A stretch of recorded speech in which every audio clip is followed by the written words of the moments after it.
Hogy higul-e a szakma? Sokan szokták ezt hangoztatni, sokféleképpen meg lehet fogni ezt a kérdést, viszont az tény, hogy 2023-ban egy szoftverfejlesztő kicsit máshogy néz ki, mint 10 vagy akár 20 évvel ezelőtt. Ha egy nem szakmabelinek el kell képzelni egy IT szakembert, akkor valami hasonló kép van a fejében.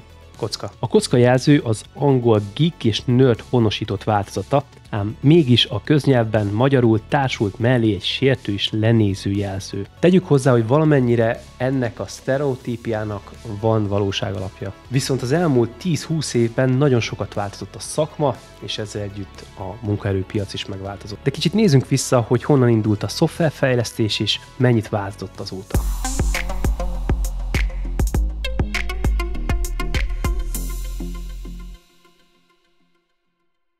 A Colossus volt az első elektronikus számítógép, amelyet a brit kormány megbízásából terveztek és fejlesztettek 1944-ben. Egyetlen egy feladata volt, hogy a német titkosított üzeneteket dekódolja. Tehát egy specifikus feladat ellátására hozták létre, mégis forradalmi lépés volt ez az elektronikus adatfeldolgozásban. Programozása még nem tárolt eljárásokkal működött, hanem átkötésekkel és kapcsolókkal történt.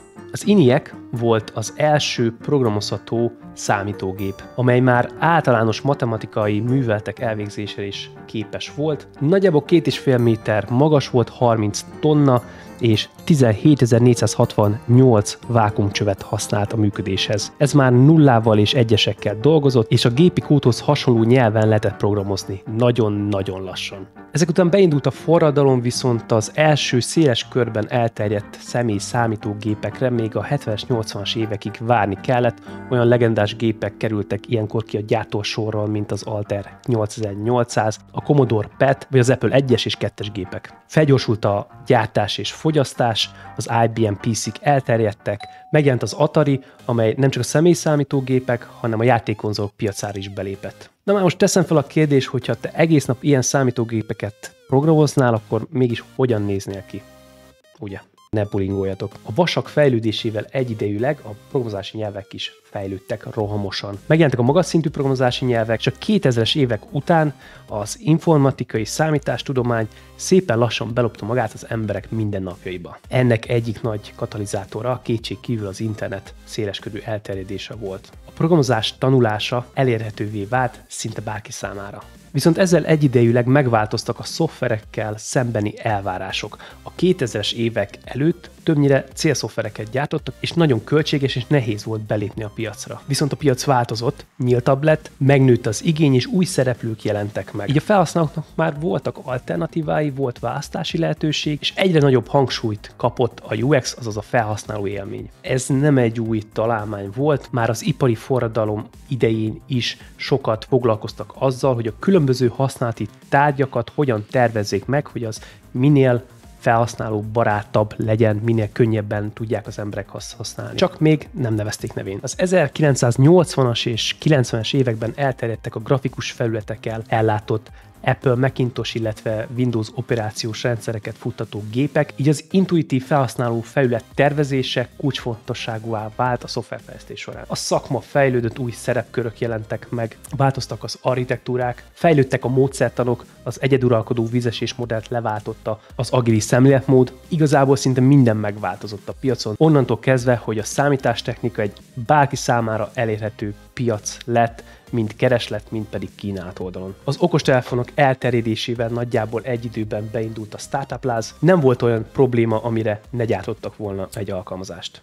Ezt a hihetetlen nagy és gyors piaci fejlődést a technológiának és az eszközkészletnek le kellett követnie. Igazából nagyon nehéz azt definiálni, hogy a fejlesztő eszközök fejlődése húzta a piacot, vagy fordítva, minél nagyobb igényt fogalmaztunk meg, annál okosabb, jobb eszközöket hoztunk létre, illetve minél jobb eszközöket hoztunk létre, annál nagyobb igényt tudtunk megfogalmazni. Nem tudta volna a szakma ezt az iramot tartani akkor, hogyha nem jelentek volna meg olyan szemléletmódok, mint az újrafelhasználhatóság vagy a szolgáltatás orientáltság. Tehát a lényeg, hogy egyre komplexebb rendszereket fejlesztettünk, egyre egyszerűbben, gyorsabban, olcsóbban és hatékonyabban. Ez indukálta azt, hogy teljesen más skillsetek kellnek 2023-ban egy szoftverfejlesztőnek, mint 1980-ban. Hogy higul-e a szakma? Valamilyen szempontból igen, hiszen nagyon sokan lépnek rá erre a szakmára, pusztán csak azért, mert hallották, hogy csillagászati összegeket lehet keresni. Tévedés ne essék, a pályaváltóknak és a bármiféle előképzettséggel nem rendelkezőknek is van helye ezen a piacon.